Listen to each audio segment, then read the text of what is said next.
Buenaventura.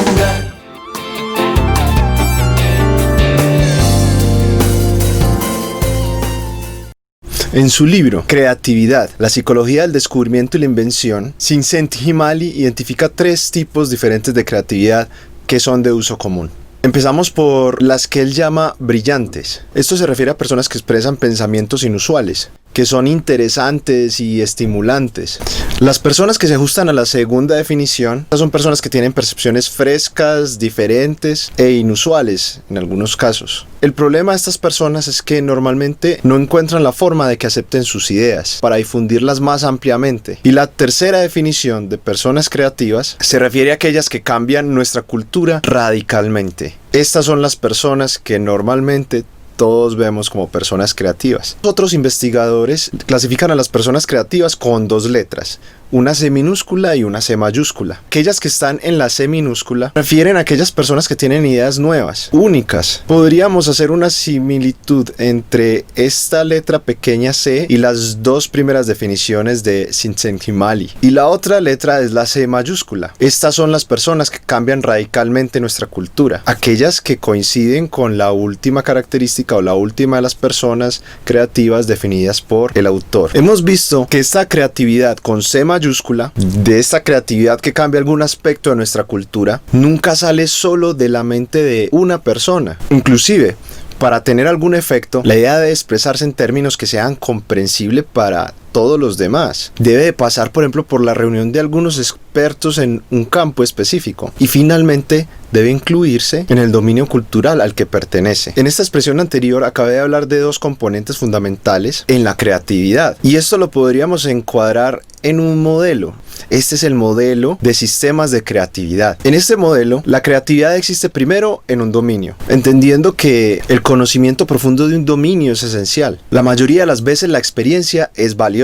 Una forma sencilla de definir un dominio es hablar de una esfera del conocimiento humano. Podemos pensar en el ballet, la investigación, por ejemplo, en física de partículas, la música, la política, la administración. Y luego hablamos de campo, y en el campo es donde se encuentran las personas que tienen un conocimiento importante sobre este dominio, los que ayudan a decidir en realidad cuáles son los trabajos creativos dentro de este dominio. Csikszentmihalyi usa este ejemplo. En las artes visuales, el campo consiste en profesores de arte, curadores de museos, coleccionistas de arte, críticos y administradores de fundaciones y agencias gubernamentales que se ocupan de la cultura, el que selecciona qué nuevas obras de arte merecen ser reconocidas, preservadas y recordadas. Otro de los elementos de este modelo es el agente creativo. Estos son los que desarrollan las nuevas combinaciones de elementos que forman ideas creativas. Este modelo nos hace pensar en lo siguiente: no es suficiente tener un pensamiento inusual o incluso perspicaz. Tenemos que hacer todo este trabajo y tener todas estas ideas dentro de un sistema creativo. Inclusive, algo tan solitario como la escritura existe de forma creativa y se basa en un sistema social. Miremoslo de esta forma. Tenemos el vicio de crear premios para todo.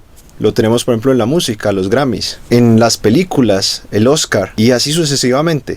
Como conclusión, lo que nos dice este modelo es que tenemos que hacer nuestro trabajo dentro de un sistema creativo. Un trabajo creativo se basa en un cuerpo de trabajo existente en un dominio y se basa en el reconocimiento por un campo. Hemos hablado de un modelo de creatividad, hemos hablado sobre mitos que entenderlos nos permitirían de pronto desatrancar esa creatividad que tenemos, entenderla desde otro punto de vista. Pero viene una pregunta así bien interesante y es: ¿cómo ser más creativos? ¿Cómo podemos tener mejores ideas? Se han hecho muchos estudios y se correlacionan rasgos con niveles más altos de creatividad, pero en realidad explican una cantidad relativamente pequeña las diferencias entre las personas. En promedio, las personas que son más creativas tienen las siguientes características: tienen una inteligencia superior a la media, aunque no es necesario ser un genio para ser muy creativo. Tienen niveles más altos de apertura hacia nuevas experiencias. Muestran preferencia por la complejidad y tienen una alta tolerancia a la ambigüedad. Tienen personalidades equilibradas. Tienen capacidad de resolver o acomodar rasgos aparentemente opuestos y conflictivos dentro de sí mismos. Sin embargo, la mayor diferencia que muestran las personas más creativas es la capacidad de identificar buenas preguntas y problemas interesantes para resolver. Por lo general, son aquellas que se hacen mejores preguntas. Adicionalmente, tienen un conocimiento grande en un dominio específico. Se necesita mucha experiencia, conocimiento y capacitación para poder identificar buenos problemas. Vamos a hablar de dos tipos de problemas. Está aquel problema que llaman como el problema que se presenta o el problema presentado, donde la pregunta ya está formulada, solamente falta la solución. Sin embargo, hay unos problemas que se determinan como descubiertos. En estos nadie sabe ni siquiera que hay un problema, por lo tanto, nadie sabe si hay una solución. En este último se deben identificar ambos, tanto el problema como la solución. Esto nos podría llevar a hacer una analogía con dos tipos diferentes de innovación que conocemos. Las innovaciones incrementales, que son aquellas producto de las mejoras de cosas ya existentes, y por lo general, estas serán el resultado de resolver problemas ya presentados. Y están aquellas innovaciones radicales, son aquellas que crean productos totalmente nuevos o servicios totalmente nuevos. Es probable que estas sean el resultado de resolver problemas que aún no han sido descubiertos. Ahí están relacionados los dos tipos de problemas, los presentados y los descubiertos. Acorde a esto, hay una noticia muy buena para todos nosotros, para todos aquellos que queremos ser más creativos e innovadores. Con todo lo que hemos desarrollado hasta ahora, podemos pensar en una mentalidad de crecimiento que nos permita desarrollar nuestro talento, que nos permita desarrollar nuestras habilidades creativas. Y todo esto haciéndonos mejores preguntas. Entonces, ¿cómo hacernos mejores preguntas y encontrar mejores problemas? El primer consejo es trata de poner mucha atención a todo aquello que te rodea.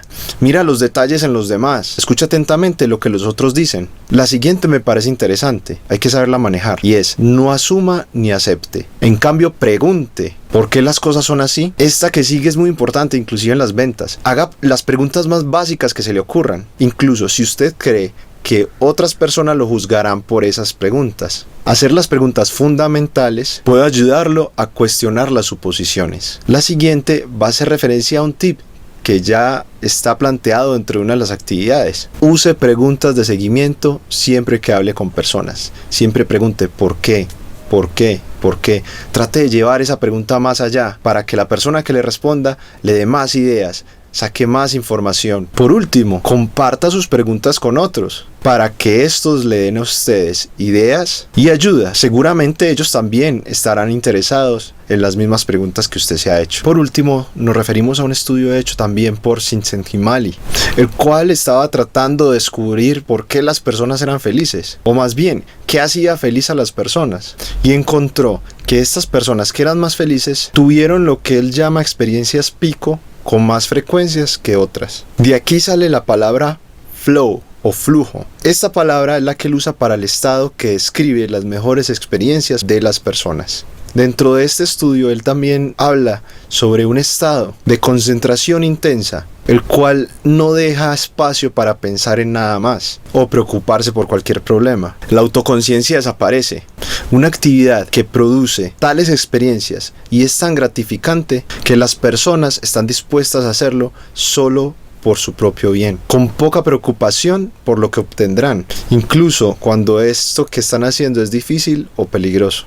Es interesante escucharlo, ya que él habla en algún momento de una experiencia en la cual él hace una analogía en algún momento de este estado con un director de orquesta, en el cual el director de orquesta muchas veces está pensando en una de sus obras y empieza a mover la mano de la forma en la que la movería dirigiendo a una orquesta. Y muchos de estos directores expresan que en este momento ellos se van del mundo, ellos quedan inmersos en esa experiencia de mover la mano, de imaginarse la obra, de imaginarse cómo debe sonar. Csikszentmihalyi lo explica de la siguiente manera: esa acción o ese pensamiento consume tantos recursos de nuestro cerebro, no somos capaces de prestar atención a lo que nos rodea, estamos inmersos en él. Esto podríamos decir que es un estado de flow. ¿Por qué es importante este estado? Se ha demostrado que estar en un estado de estos conduce a niveles más altos de creatividad. Se los digo por experiencia propia. Cuando estoy montado en un escenario tocando guitarra, parece que el tiempo se fuera rápidamente. Estoy tan concentrado en mi guitarra, en las sensaciones que produce ese momento, que todo se me nubla alrededor y de un momento al otro se acabó el concierto. Esto es un estado de flow. Lo importante de este concepto es entender lo siguiente: para lograr un estado de flow tenemos que asegurar una cosa: si nuestra habilidad supera el desafío, nos aburrimos, salimos de ese estado de flow, no podemos entrar en él. Si el desafío supera nuestra habilidad, nos ponemos ansiosos. Tampoco podríamos entrar en ese estado de flow. Ambos estados nos animan a renunciar. Entonces, ¿cómo meternos en un estado de flow? Para meternos en un estado de flow necesitamos o incrementar nuestras habilidades si el desafío es muy grande, o aumentar el desafío si nuestras habilidades son muy grandes. Esto funciona a nivel personal, pero resulta que principios similares pueden ayudarnos a diseñar un trabajo más satisfactorio y creativo para las personas. Podríamos decir, animando a las personas, aceptando sus triunfos, inclusive así sean pequeños, pondría a esta persona en un estado de flow que le ayudaría a aumentar su compromiso y su creatividad en el trabajo. Listo, sigamos trabajando el tema de la creatividad y de la innovación. Ahora vamos a verlo ya no desde un punto de vista personal como lo estábamos viendo ahorita con el concepto de flujo, con el tema del modelo de creatividad, etc. Vamos a verlo desde el punto de vista organizacional. Lo primero que quiero empezar aquí dejando claro es que cualquier cosa creativa da normalmente como resultado un cambio.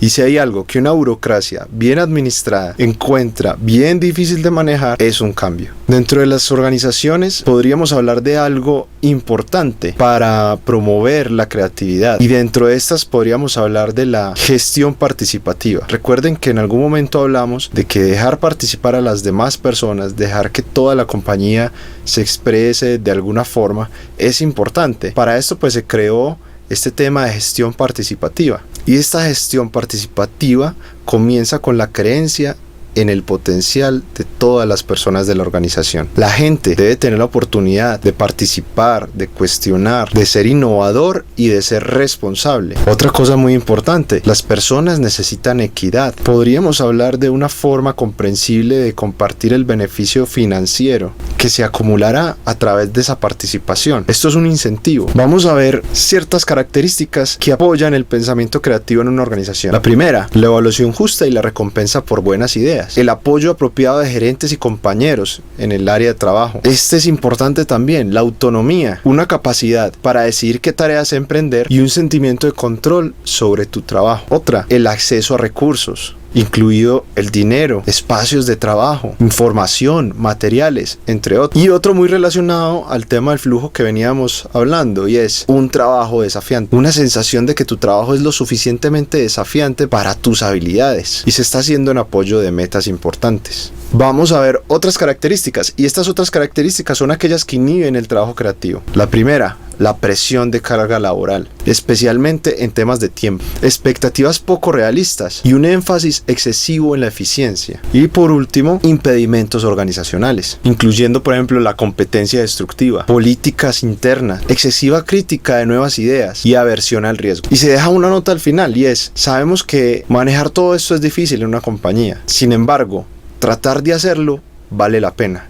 Por último, vamos a hablar de una característica bien importante, y esta característica no solo es importante para las empresas u organizaciones, también es importante a nivel personal, y vamos a hablar de la resiliencia. Y esta resiliencia es una capacidad continua para recuperarse de las perturbaciones. En un mundo cambiante, lleno de riesgos, las organizaciones y las personas deben ser resistentes para navegar en lo desconocido. Por eso tan importante la creatividad y la innovación. Son aquellas cosas que nos permiten cambiar, que nos permiten modificar, que nos permiten aprender. Para construir resiliencia se necesita práctica, disciplina y un compromiso con el cambio. Es muy importante, tanto en una organización como personalmente, aprovechar al máximo los recursos disponibles. Y para poderlos aprovechar al máximo seguramente necesitaremos mucha creatividad y un buen proceso de innovación.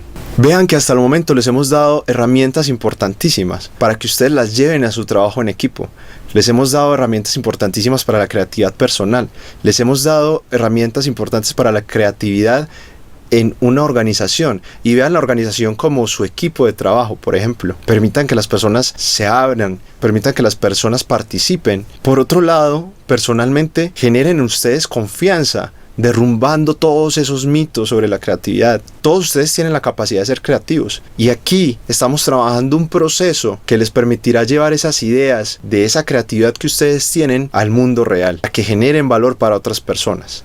Entonces recuerden, creatividad personal y creatividad organizacional.